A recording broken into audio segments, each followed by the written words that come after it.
te levou a cursar medicina? É uma longa história. A minha família tinha muitos médicos e eu praticamente morava ao lado do hospital dos meus tios. Então todas as minhas férias, desde a infância, eu passava dentro do hospital. Então eu me apaixonei por aquilo.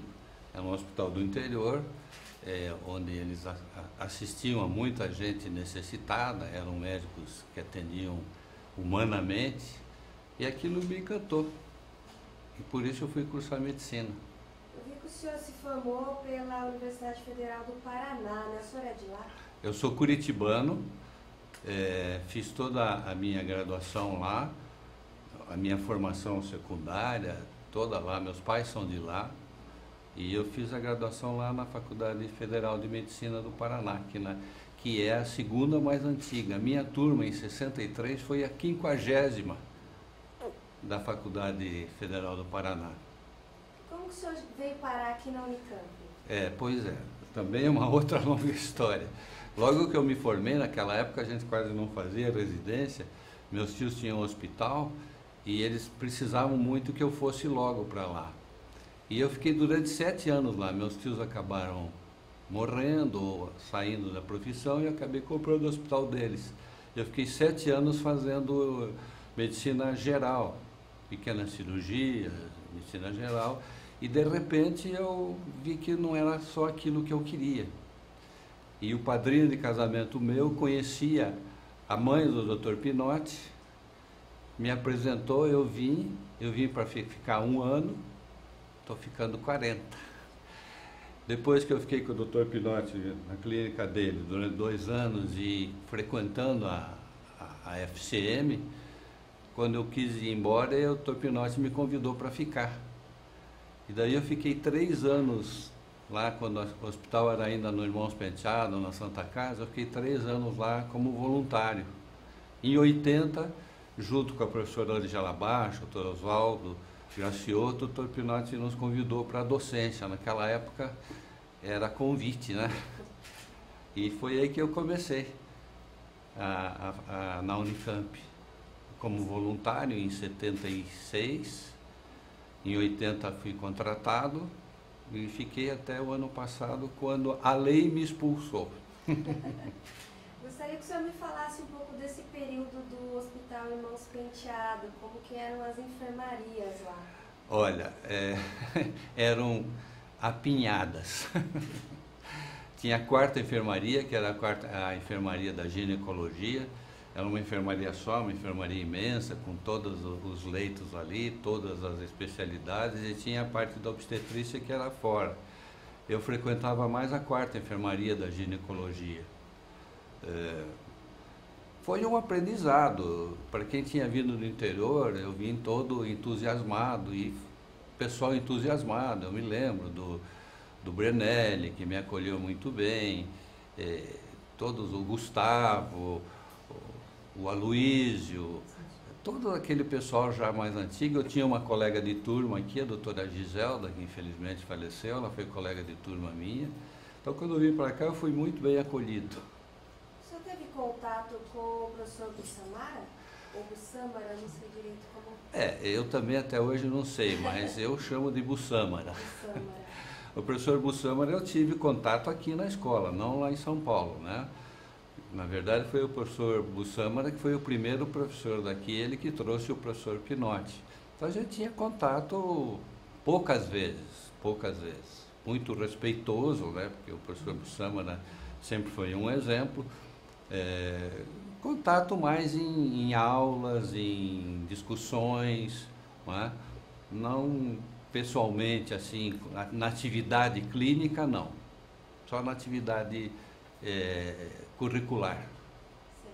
Certo. Bom, acho que o contato que o senhor tinha com o professor Pinotti talvez tenha influenciado em muito o senhor ter ficado nessa área de saúde da mulher, toco-ginecologia. É isso mesmo? É isso mesmo.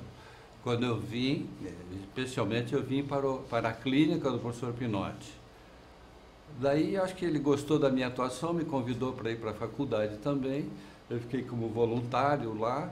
E o professor Pinotti é meu ídolo, como é de todos nós aqui da ginecologia, né? Ele me influenciou muito, me ensinou muito. É uma pessoa que eu admiro muito e a ele que eu devo a minha ascensão na faculdade e na própria carreira. Professor, eu vi no seu currículo, o senhor foi chefe da área de ultrassonografia do CAISM de 85, acho que até quando o senhor se aposentou. Então, assim, basicamente o senhor talvez foi o que ajudou a construir essa área. Eu gostaria que o senhor me contasse um pouco dessa história. É verdade. A ultrassonografia foi introduzida praticamente no Brasil pelo professor Pinotti. Nas andanças dele pela Europa na época, ele fez amizade com o professor Fernando Bonilha Musolis, que era de Valência, na Espanha, que foi um dos precursores da ultrassonografia. O Dr. Pinotti ficou alguns tempos com ele lá e ficou impressionado com a tecnologia. E quando ele veio para o Brasil, ele já comprou o aparelho para a escola, foi a primeira escola do Brasil a ter um aparelho de ultrassom, e eu acredito que no consultório particular foi o primeiro ou o segundo no Brasil a ter. Na época o Dr. Pinotti se entusiasmou, mas ele era clínico, ele operava. Ele mandou na época o Dr. Pavani para fazer o curso com o professor Bonilha. O Pavani ficou lá um ano e pouco com o Bonilha, voltou, começou a trabalhar na faculdade, ele foi o primeiro a fazer aqui e no consultório, mas não sei o que aconteceu, por questões particulares, o Pavani de repente saiu, montou o serviço dele na maternidade, o Dr. Pinotti ficou sem ninguém, ele falou: Emílio, você não quer aprender? E como eu gostava muito, eu comecei a aprender, praticamente autodidata. A gente operava, atendia, pegava a peça, via no ultrassom, via antes, via depois. Aqueles aparelhos que na época eram de ponta, mas se você comparar com os de hoje, você mal e mal via que tinha uma paciente embaixo dele. Então, na época, o Dr. Pinotti viu que eu me dediquei e que gostava. Os radiologistas, na época, pouco acreditavam no ultrassom, porque o ultrassom, na verdade, começou com os ginecologistas, o professor Campbell, em Londres, e se desenvolveu na ginecologia. Depois de muitos anos é que os aparelhos começaram a melhorar e as outras especialidades começaram a utilizar tecnologia também.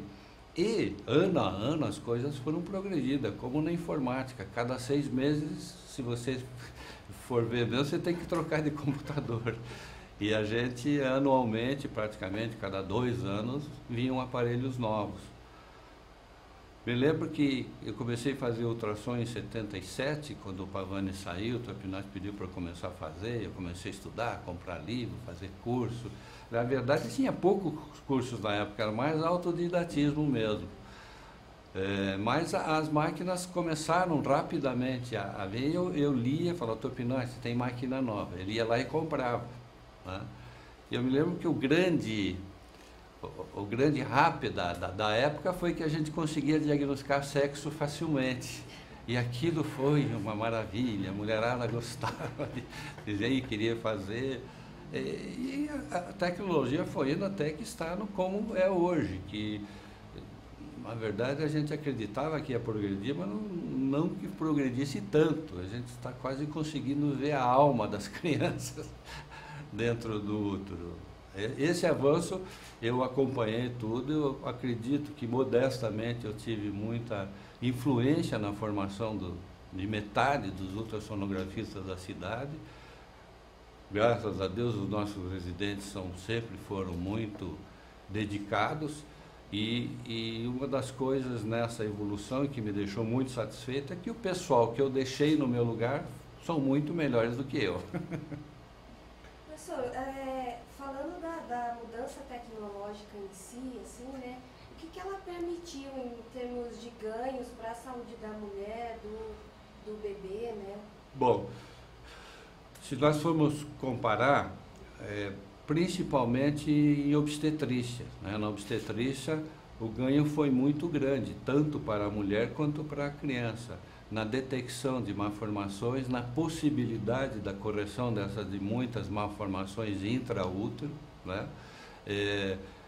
No acompanhamento da evolução da criança, da sua atividade, do seu bem-estar, né? E para a mulher, nesse balanço entre o bem-estar da criança e o dela, só isso traz para ela um benefício muito grande, porque ela sabe que há uma possibilidade de que a criança vá se beneficiar muito disso, a beneficia também. Então, em obstetrícia, e para ela o diagnóstico de muitas morbidades obstétricas, como placentação prévia, como a má implantação da placenta por causa do exagerado número de cesarianas que a gente tem, a placenta acaba aderindo muito ao útero e o ultrassom consegue fazer esse diagnóstico, dando essa informação para o clínico, o cirurgião, salva muitas vidas, né? Essa coisa da placentação é um problema que a gente vem ultimamente se dedicando muito a ela, porque esse enorme número de cesarianas desnecessárias que a gente faz, e eu me penitencio, que eu também fiz, traz problemas para essa implantação e muitas mulheres, se não diagnosticadas antes do parto, elas acabam até morrendo. Então, nesse sentido, esses diagnósticos precoces, esses diagnósticos antecipados, essa informação ao clínico e ao cirurgião, salvam muitas vidas, além de salvar vidas de criança também. Teve alguma mudança do que se ensinava para o médico que trabalhava com diagnóstico por imagem lá atrás para hoje? O avanço da medicina nas várias áreas e principalmente na tecnologia do diagnóstico por imagem faz com que a gente tenha que dedicar um certo período de tempo para a formação desses médicos com essas tecnologias. Nisso o Dr. Pinotti foi pioneiro. Nós fomos os pioneiros, nós fomos os primeiros no Brasil a criar residência de ultrassonografia em tocoginecologia. Isso na década de 78, 79. Depois que eu fui para a docência, eu sugeri para o Dr. Pinotti que a gente tivesse residência de ultrassonografia. Eu acredito, não tenho certeza, que nós fomos a primeira residência para o médico ginecologista em obstetrícia e ginecologia, né? Assim como hoje a coisa avançou tanto que cada especialidade tem essa subespecialidade em ultrassom. A cardiologia tem os ecocardiografistas, né? Os oftalmo tem os oftalmologistas que fazem ultrassom de olho, e os radiologistas que fazem músculo esquelético, coisa que sinceramente eu nunca acreditava que o ultrassom fosse entrar na ortopedia, e entrou firme, né, na parte de músculo esquelético. Então você tem razão, há necessidade da formação dessas subespecialidades, né? E graças a Deus, dentro da ginecologia obstetrícia, eu acho que hoje, além de nós termos sido os primeiros a oferecer essa residência, eu acho que hoje no Brasil a nossa residência é a melhor residência. Eu acho que eu não tenho nem um pouco de medo, nem de modéstia de dizer isso. E graças a Deus eu deixei pessoas lá que estão fazendo muito mais do que eu pude fazer. Pode fazer uma avaliação estrutural de outros pontos que talvez o CAISM ainda precise buscar, ou talvez quais seriam os próximos desafios para esse hospital, para essa área aqui na Unicamp? Bom, o CAISM é fruto de um sonho, de um trabalho muito intenso do professor Pinotti.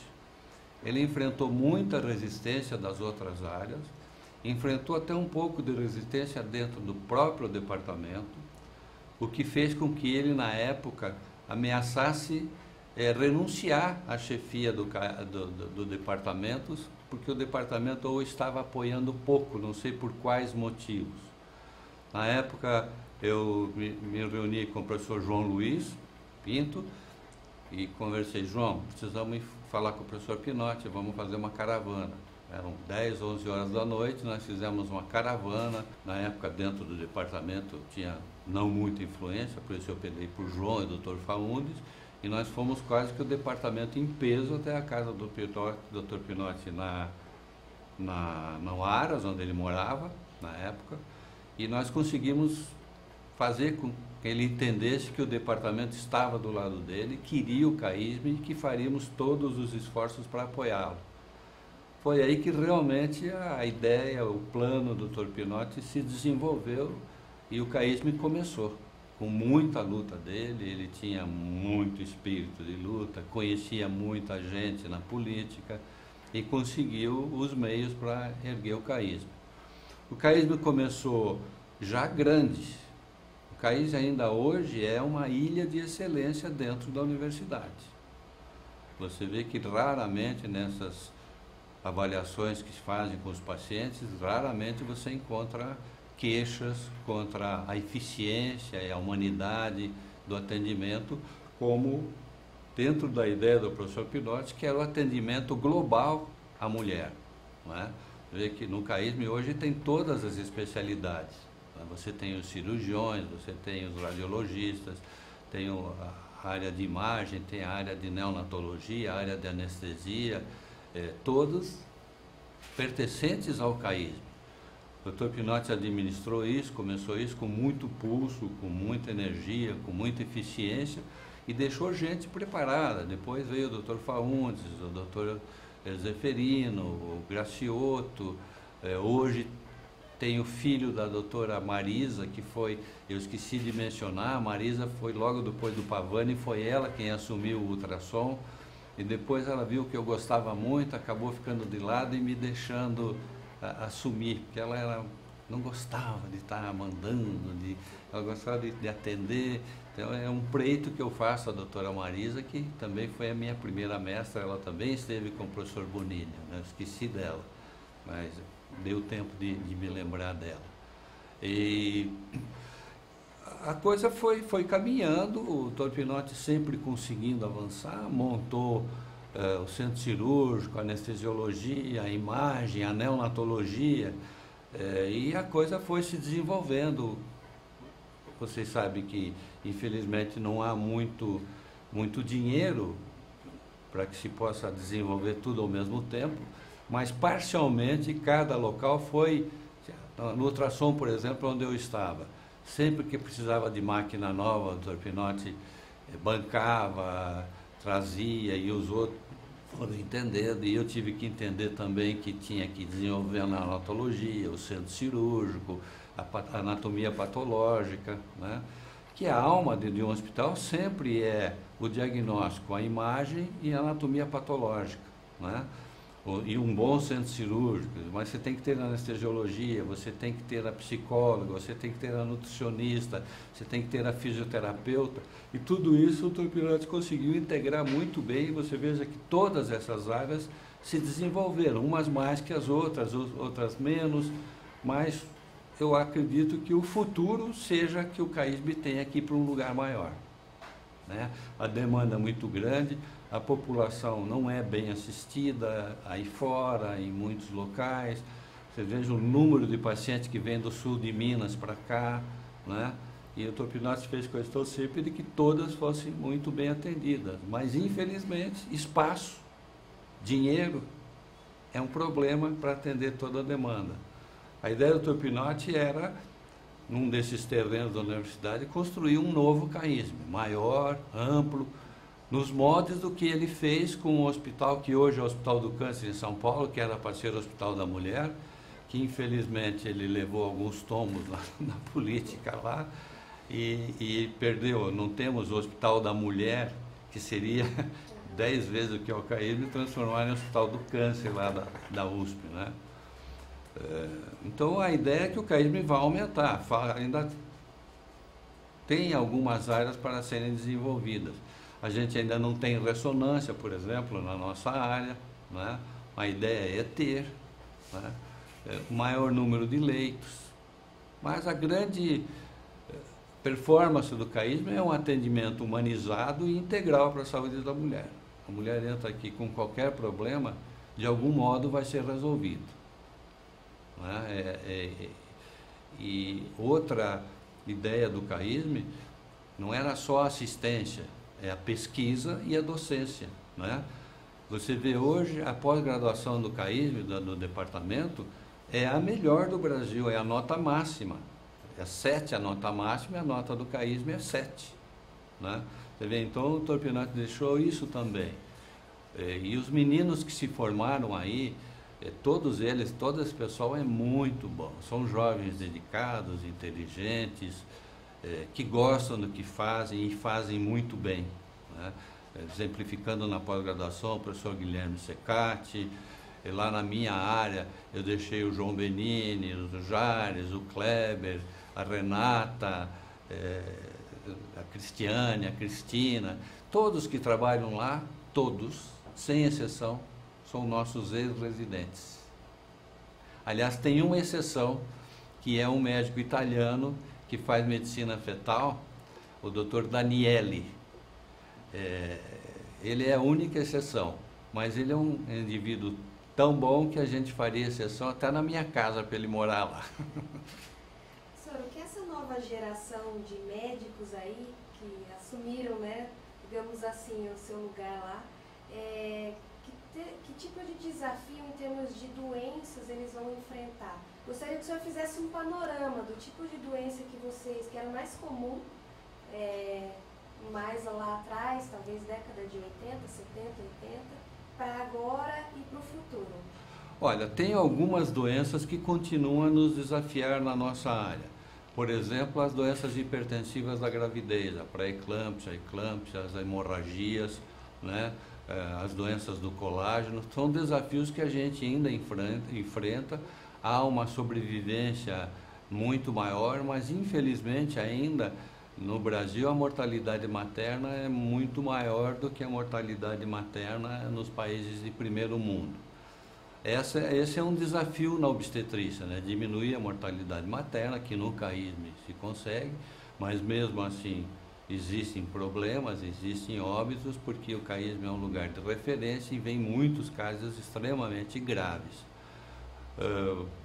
Na área na área de obstetrícia é esse desafio das doenças hipertensivas, o controle das mortes por hemorragia, por infecção, né?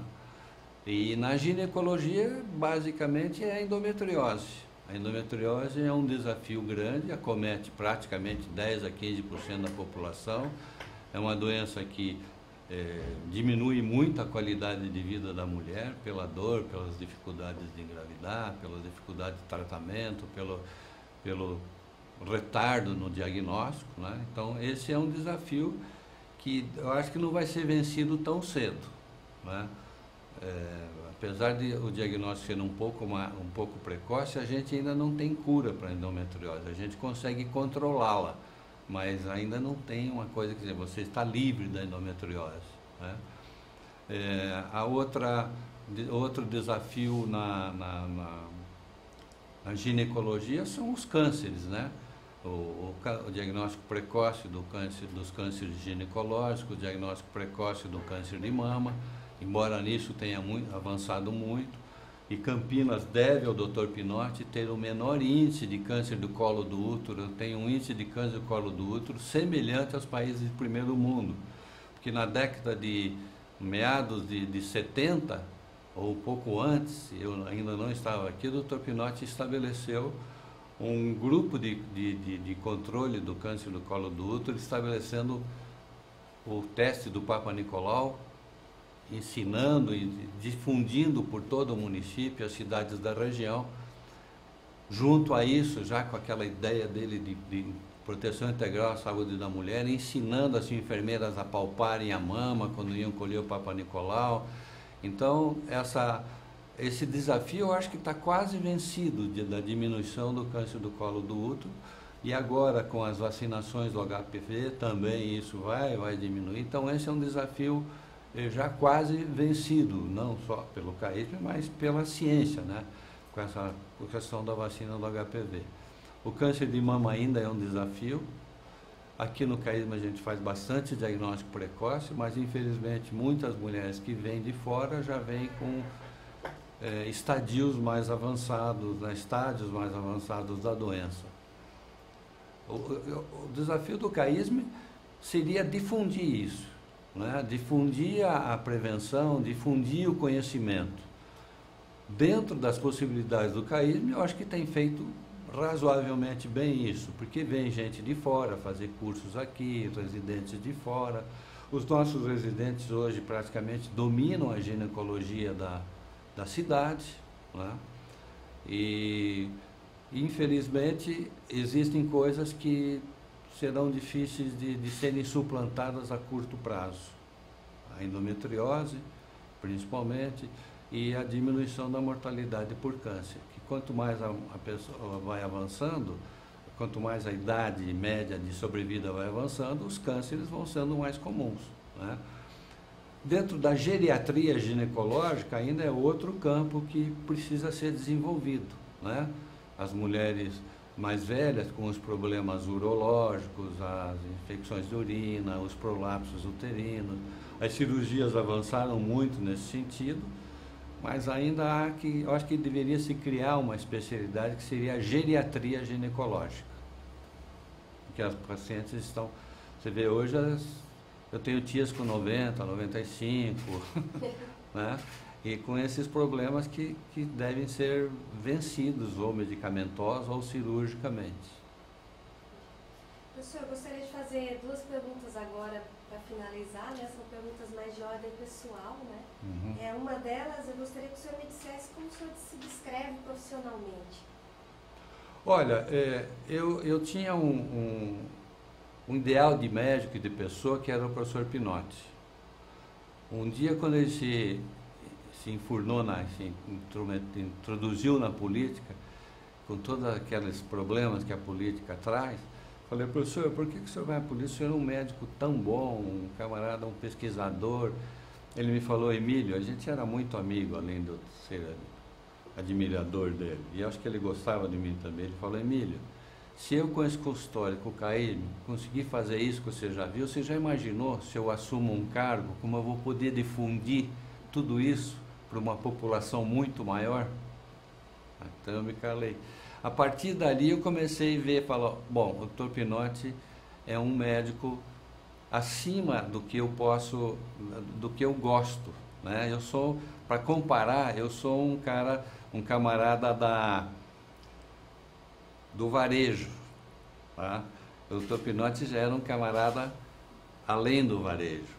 Então, dentro do varejo, que seria a minha atuação no consultório, a minha atuação com os meus residentes, eu acho que eu fui muito humano, eu acho que eu soube distribuir, liberdades de ação. Nenhum do pessoal que trabalhou comigo reclamou de que eu pude eventualmente brecá-los ou impedir que eles avançassem, muito pelo contrário, muitas vezes eu me privei de coisas para que eles pudessem fazer. Então, nesse sentido, eu acho que eu fui um bom professor.